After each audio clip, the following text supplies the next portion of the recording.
Hello everyone, welcome back GKGS online practice hub. इस video में हम जनरल स्टडीज के महत्वपूर्ण क्वेश्चंस पर डिस्कस करने वाले हैं। ये क्वेश्चंस आपके सभी प्रतियोगी परीक्षाओं के लिए हेल्पफुल होंगे, तो बनी रहिएगा हमारे साथ कंप्लीट वीडियो तक। यदि वीडियो आपको पसंद आता है तो वीडियो को लाइक, सब्सक्राइब और फ्रेंडों में शेयर जरूर करें। चलिए सर्वप्रथम हम कल के अभ्यास प्रश्न को देख लेते हैं। कल का क्वेश्चन था, निम्नलिखित में से किसके द्वारा अहमदिया आंदोलन शुरू किया गया था। ऑप्शंस हैं।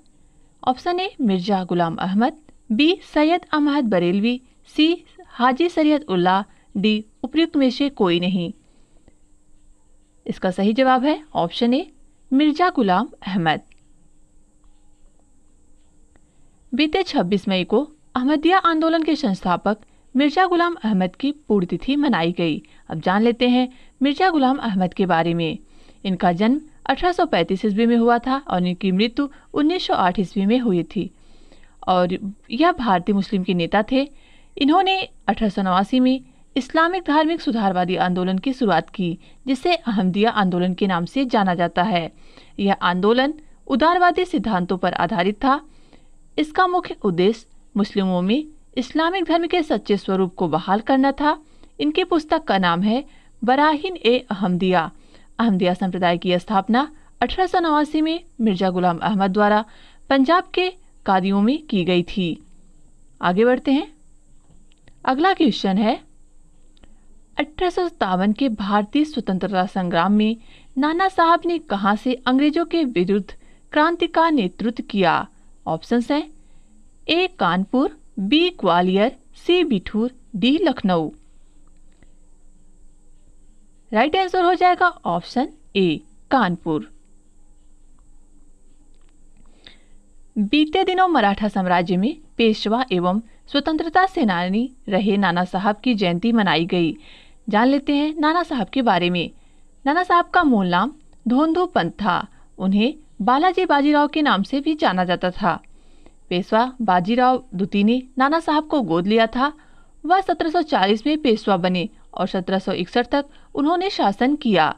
1857 के भारतीय स्वतंत्रता संग्राम में नाना साहब ने कानपुर से अंग्रेजों के विरुद्ध क्रांतिकारियों का नेतृत्व किया था। वहीं लखनऊ में बेगम हजरत महल, झांसी में रानी लक्ष्मीबाई, इलाहाबाद एवं बनारस में लियाकत अली, आरा में जगदीश कुंवर सिंह और असम में परमेश्वर और धनीराम ने क्रांति का नेतृत्व किया। नेक्स्ट क्वेश्चन है, निम्नलिखित में से कौन से देश आसियान में शामिल नहीं है। A Myanmar, B Philippines, C Singapore, D Thailand. नीचे दिए गए कोड का प्रयोग कर सही उत्तर चुनिए। ऑप्शंस है। ए है केवल 1 और 2, बी है केवल 2 और 3, सी है केवल 2, 3, 4, डी है उपयुक्त सभी। राइट आंसर हो जाएगा ऑप्शन डी उपयुक्त सभी। हाल ही में पीएम मोदी ने कंबोडिया के प्रधानमंत्री हुन सेन के साथ वर्चुअल बैठक की और कंबोडिया आसियान संगठन का देश है। आसियान के बारे में जान लेते हैं। आसियान का पूरा नाम है association of south east Asian nation. आर्थिक, राजनीतिक और सुरक्षा सहयोग के लिए एक यह क्षेत्रीय समूह है। आसियान की स्थापना 8 अगस्त 1967 को बैंकॉक में की गई थी। आसियान का मुख्यालय जकार्ता, इंडोनेशिया में है। इसकी अध्यक्षता इसके सदस्य राज्यों के अंग्रेजी नामों के वर्णानुक्रम के आधार पर वार्षिक रूप से की जाती है। सदस्य देश हैं इसमें Brunei, Cambodia, Indonesia, Laos, Malaysia, Myanmar, Philippines, Singapore, Thailand और वियतनाम। यानी आसियान में कुल 10 देश सम्मिलित हैं। अगला क्वेश्चन है, दक्षिण पश्चिम मानसून काल में निम्नलिखित में से सबसे कम वर्षा कहाँ होती है। ऑप्शंस हैं। A Mangalore, B Chennai, C Delhi, D Kolkata. Right answer होगा ऑप्शन बी चेन्नई। भारतीय मौसम विज्ञान विभाग ने तय समय से पहले मानसून के केरल तट पर पहुंचने की संभावना जताई है। जान लेते हैं मानसून के बारे में। मानसून शब्द की उत्पत्ति अरबी भाषा से मौसमी से हुई है। मौसमी का अर्थ होता है पवनों की दिशा का ऋतुगत प्रत्यावर्तन। भारत में अरब सागर एवं बंगाल की खाड़ी से चलने वाली हवाओं की दिशा ऋतु परिवर्तन के साथ बदल दी जाती है। अतः भारत की जलवायु को मानसूनी जलवायु की संज्ञा दी जाती है। दक्षिण पश्चिम मानसून काल में भारत में सबसे कम वर्षा चेन्नई में होती है। आगे बढ़ते हैं। नेक्स्ट क्वेश्चन है, इंटेलिजेंस ब्यूरो निम्नलिखित में से किस मंत्रालय के अंतर्गत कार्य करता है? ऑप्शंस हैं ए रक्षा मंत्रालय, बी गृह मंत्रालय, सी सूचना एवं प्रसारण मंत्रालय, डी उपयुक्त में से कोई नहीं। राइट आंसर हो जाएगा ऑप्शन बी गृह मंत्रालय। हाल ही में गृह मंत्रालय में तकनीकी उन्नयन के लिए इंटेलिजेंस ब्यूरो को 138.48 करोड़ के आवंटन को मंजूरी दी गई है। इंटेलिजेंस ब्यूरो के बारे में जान लेते हैं। यह भारत की आंतरिक सुरक्षा से संबंधित काउंटर इंटेलिजेंस एजेंसी है। यह गृह मंत्रालय के अंतर्गत कार्य करती है। स्थापना इंटेलिजेंस ब्यूरो की 1887 में हुई। इसका मुख्यालय नई दिल्ली में है। इसका आदर्श वाक्य है जागृतम अहर्निशम यानी ऑलवेज अलर्ट। वर्तमान में इंटेलिजेंस ब्यूरो के अध्यक्ष हैं यानी डायरेक्टर हैं अरविंद कुमार। नेक्स्ट क्वेश्चन पर चलते हैं। अगला क्वेश्चन है, मनुष्यों में मंकी पॉक्स का पहला मामला कहां दर्ज किया गया था? ऑप्शंस हैं ए कांगो लोकतांत्रिक गणराज्य, बी नाइजीरिया, सी नाइजर, डी केन्या। सही जवाब हो जाएगा ऑप्शन ए कांगो लोकतांत्रिक गणराज्य। हाल ही में दुनिया के कई देशों में मंकी पॉक्स के कुछ मामले सामने आए हैं। मंकी पॉक्स एक वायरल जूनोटिक बीमारी है जो जानवरों से मनुष्यों में होती है। यह रोग मंकी पॉक्स नामक वायरस से फैलता है। इसका संक्रमण कुछ हद तक मनुष्यों के चेचक के समान है। मंकी पॉक्स वायरस परिवार में आर्थ्रोपॉक्स वायरस जीनस से संबंधित है।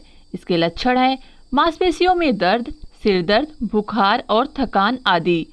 मंकी पॉक्स की पहचान पहली बार 1950 के दशक में बंदरों के एक समूह में हुई थी। मानव में इसका पहला केस 1970 में कांगो लोकतांत्रिक गणराज्य में दर्ज किया गया था। नेक्स्ट क्वेश्चन, प्रधानमंत्री की आर्थिक सलाहकार परिषद है। ऑप्शंस है ए संवैधानिक निकाय है, बी नियामक प्राधिकरण है, सी संविधिक निकाय है, डी उपयुक्त में से कोई नहीं। राइट आंसर हो जाएगा ऑप्शन डी उपयुक्त में से कोई नहीं। प्रधानमंत्री की आर्थिक सलाहकार परिषद ने केंद्र सरकार को शहरी बेरोजगारों के लिए रोजगार गारंटी योजना लाने का सुझाव दिया है। चलिए बात करते हैं प्रधानमंत्री आर्थिक सलाह परिषद के बारे में, EAC-PM के बारे में। यह एक गैर संवैधानिक एवं गैर संवैधानिक स्वतंत्र निकाय है।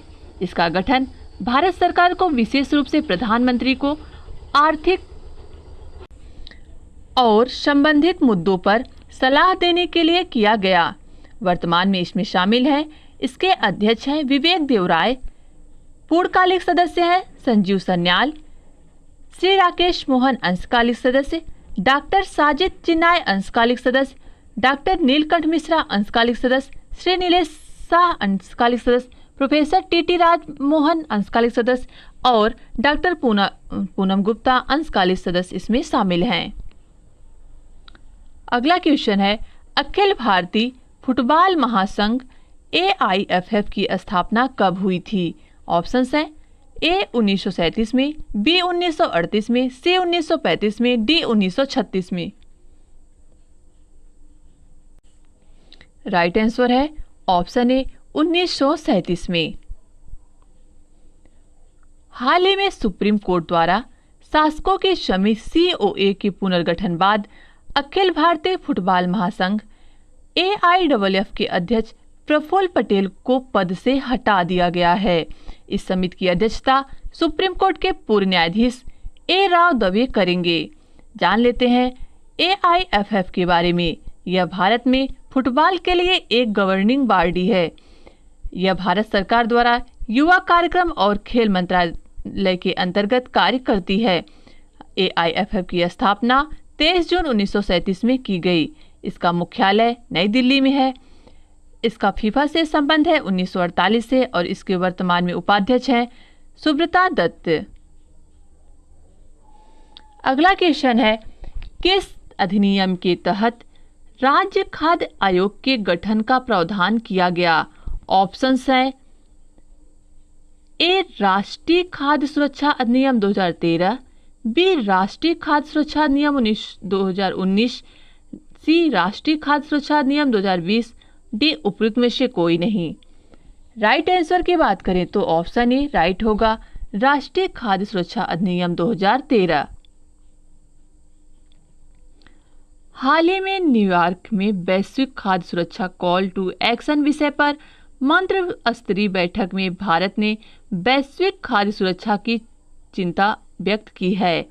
जान लेते हैं राष्ट्रीय खाद्य सुरक्षा अधिनियम 2013 NFSA के बारे में। यह 10 सितंबर 2013 को सूचित किया गया। इसका उद्देश्य है लोगों को वहनीय मूल्यों पर अच्छी गुणवत्ता के खाद्यान्न को पर्याप्त मात्रा में उपलब्ध कराना। इसके तहत खाद्यान्न प्राप्त करने के लिए 75% ग्रामीण आबादी और 50% शहरी आबादी कवरेज का प्रावधान है। इसका प्रकार लगभग 2/3 आबादी कवर की जाती है। चलते हैं अगले क्वेश्चन पर। पहला ब्रिक्स सम्मेलन कहां व कब आयोजित हुआ था? ऑप्शंस है ए रूस 2009, बी चीन 2001, C Bharat 2006, D Brazil 2010। Right answer हो जाएगा ऑप्शन ए रूस 2009 में। बीते दिनों ब्रिक्स देशों की विदेश मंत्रियों की बैठक संपन्न हुई। इसमें भारत के विदेश मंत्री डॉक्टर एस जयशंकर वर्चुअल रूप से हिस्सा लिए। ब्रिक्स के बारे में जान लेते हैं। ब्रिक्स की स्थापना वर्ष 2006 में की गई।